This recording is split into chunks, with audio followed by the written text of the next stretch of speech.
Hi. Okay, so we separated cow's milk and sheep milk today, and this is my leftover skim milk. I actually have a couple gallons more, but this is how much I feel like dealing with today. So I didn't actually measure this, and it's super heavy, so I didn't want to pour it out and measure it and add it back. So I'm guessing that this is around 5 gallons of skim milk, and this one here is about 2 gallons. You probably actually can't see it behind this massive pot. Anyway, it is cow milk and sheep milk combined, and we are going to attempt to make Parmesan today with our skim milk. So let's see how it goes.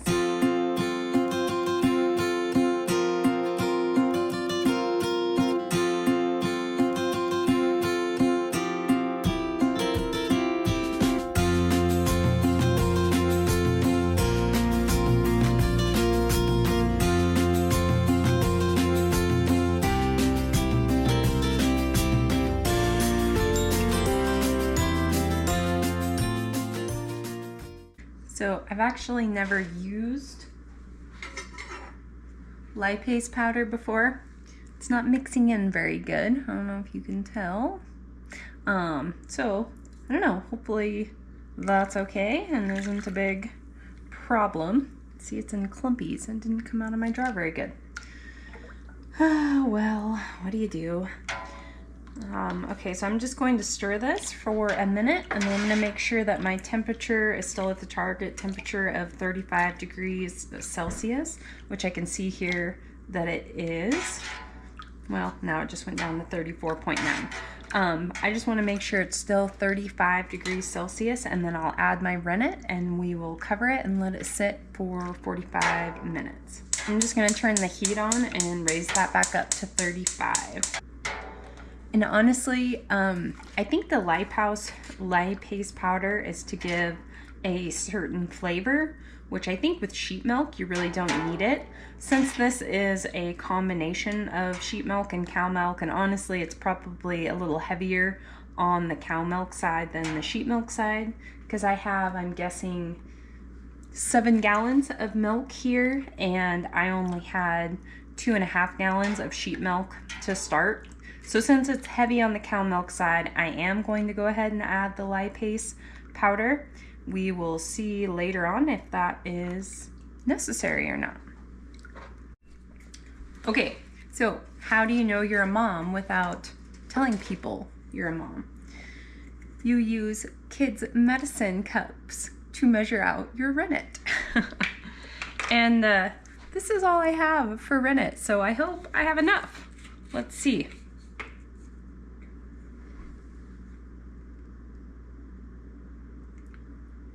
Oh no, I don't have enough. Oh, crud. Well, that's not good. I only have 5 mils and it calls for 6.5 in just this pot, let alone that one. Okay, well, I'm just going to divvy this up between the 2 pots, and we're just gonna cross our fingers that it works. And if it doesn't, well, that's my bad. Okay, so I've got about 1.5 mils here. I'm gonna put this in my 2-gallon pot, and then that leaves me with a little under 5 for this one. So I'm using Gavin Weber's recipe. He calls for diluting his rennet. I don't usually with mine. I guess I'll follow the recipe and try it. For a 2-gallon batch, he recommends diluting the water in the rennet in 20 mils of water. My little spoon holds 10, so I'm just gonna top it up and call that good.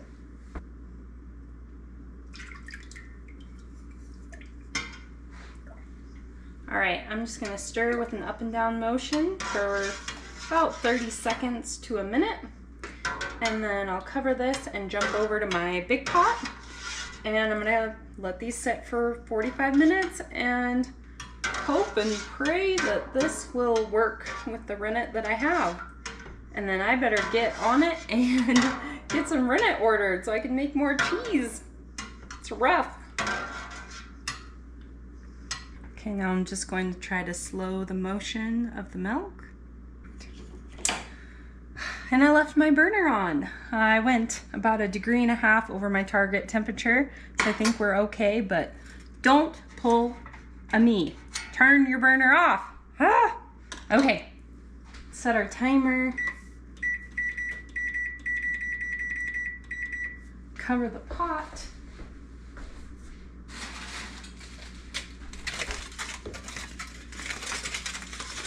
Ah! Lovely. Good, good. That's great. Doing well today.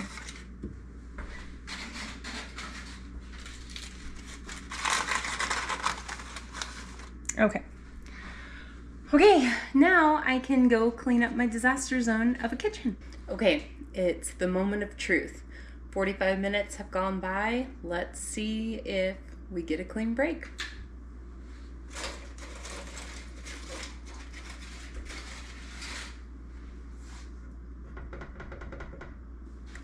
Looks set up.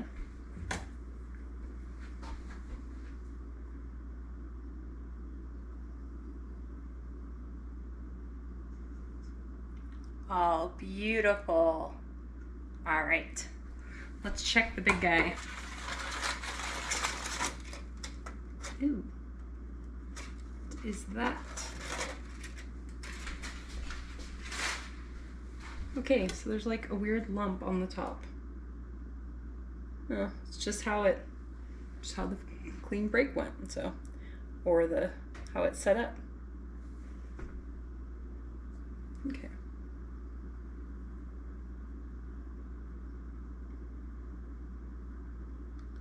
Perfect. I don't know if you can see that. Looks great. All right, it's time to start cutting curds. So I'm going to use a whisk. I have the big guns. All right, so we just put the whisk straight in and bring it straight back out, just like that. And we're gonna go all the way around the pot 3 times.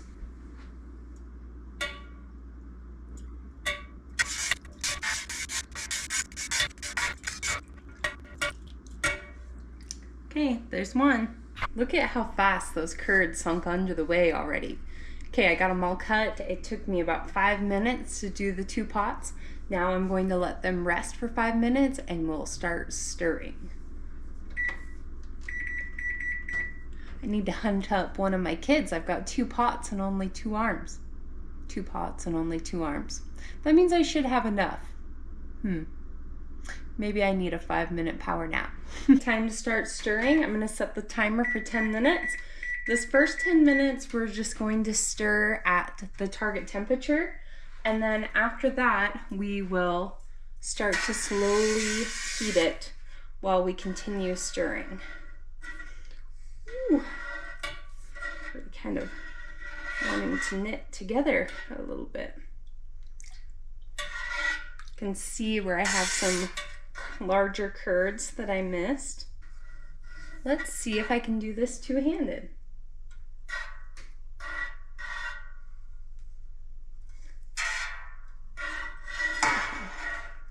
I'm gonna try to break some of these bigger guys. This is actually a lot harder than it looks. Either that or I'm just not very coordinated, I guess. That definitely is probably it.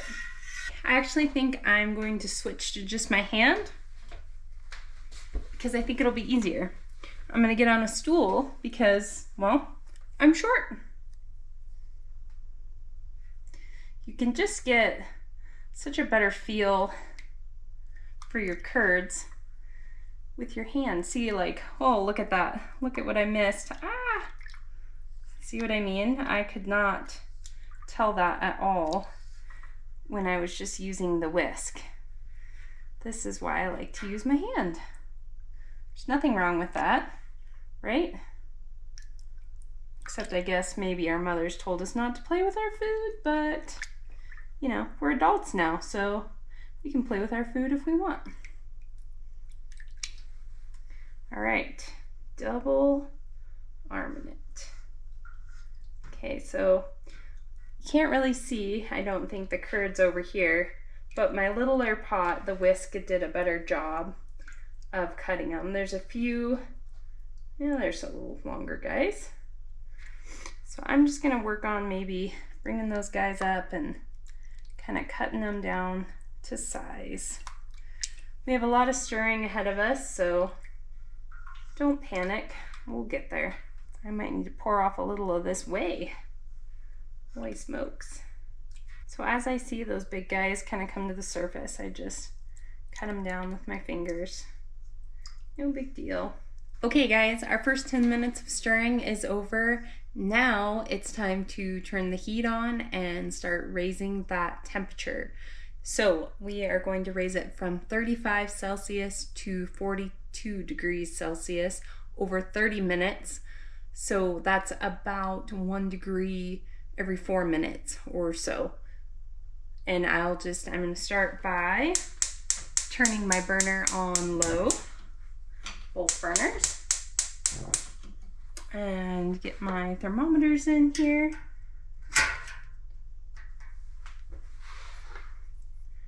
There we go. Okay, so my big pot has stayed at 35 degrees. These big pots, they really maintain their temperature really well. Now let's check our little pot and see where it's at. All right, so it looks like I'm a little bit below 35 degrees, so I'll have a little bit of catch up on this pot. But being a smaller pot, it should heat up fairly fast. I'm just gonna alternate stirring these two pots until I can catch a kid in here, and I'll get her to help me. But in the meantime, I'm okay with them being outside. My view right now, I can see one of them out in the carragana bushes building a fort with the dog, which carragana is about the closest thing to trees that these prairie kids have, which is so funny to me because I grew up out on the coast, the Olympic Peninsula of Washington, where there are big trees and lots of trees. 1 more minute and I'm just about to 36 degrees. So we're doing great here. Sneak over and check on the other pot. Okay, this one's right between 35 and 36. So I will be here stirring. I will catch you guys in about 25 minutes.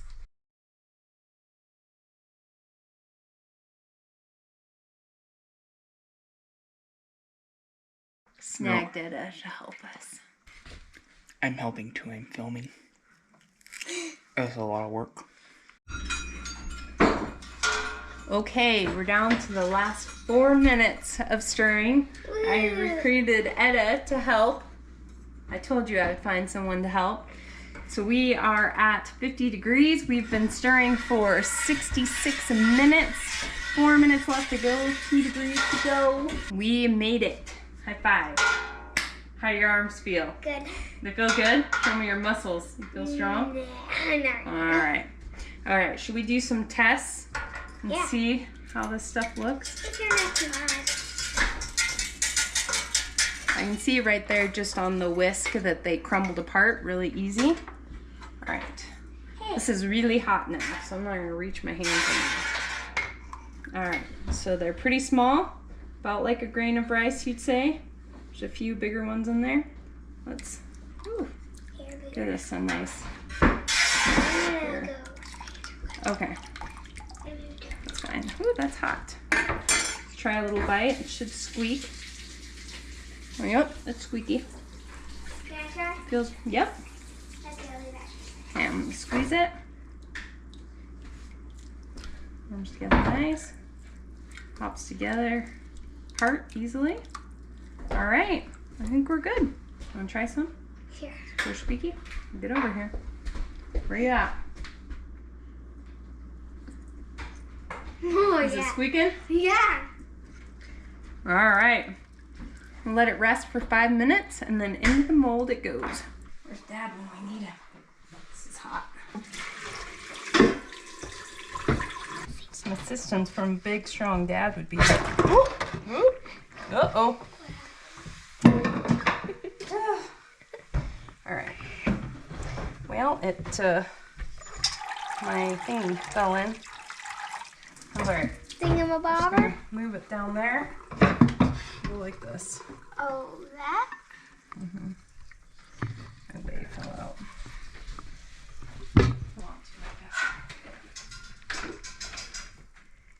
Okay. hot. I'm making some messes here.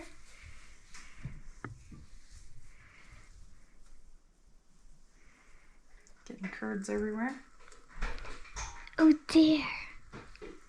Oh dear. What? Nothing. Just laughing at you. Okay, so this.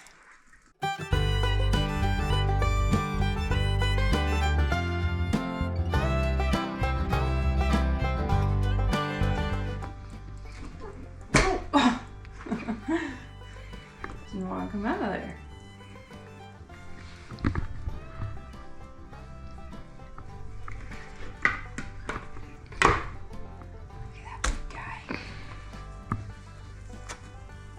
Alright, still pretty wanting to fall apart.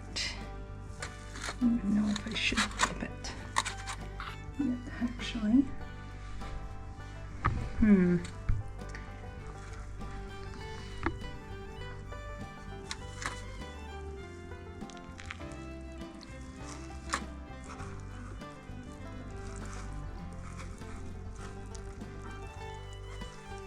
Very carefully, huh?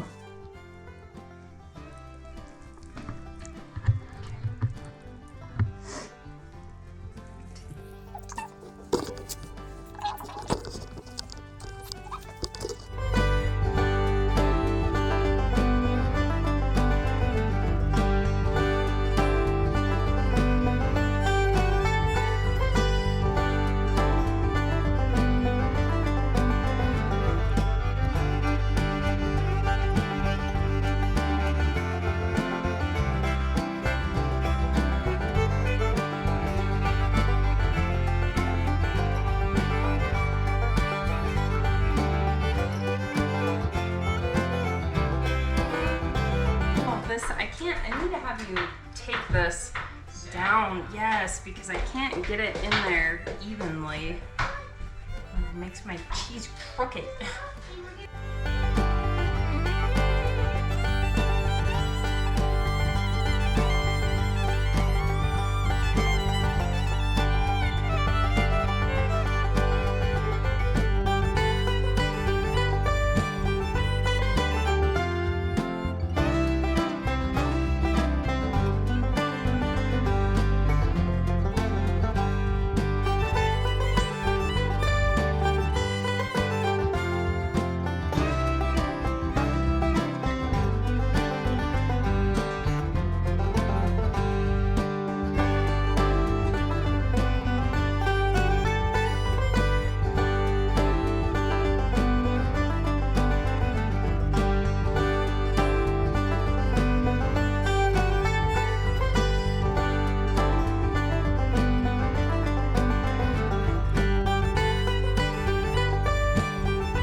Okay guys, that's pretty much it. Once your cheese is dry, you can just age it however you'd like.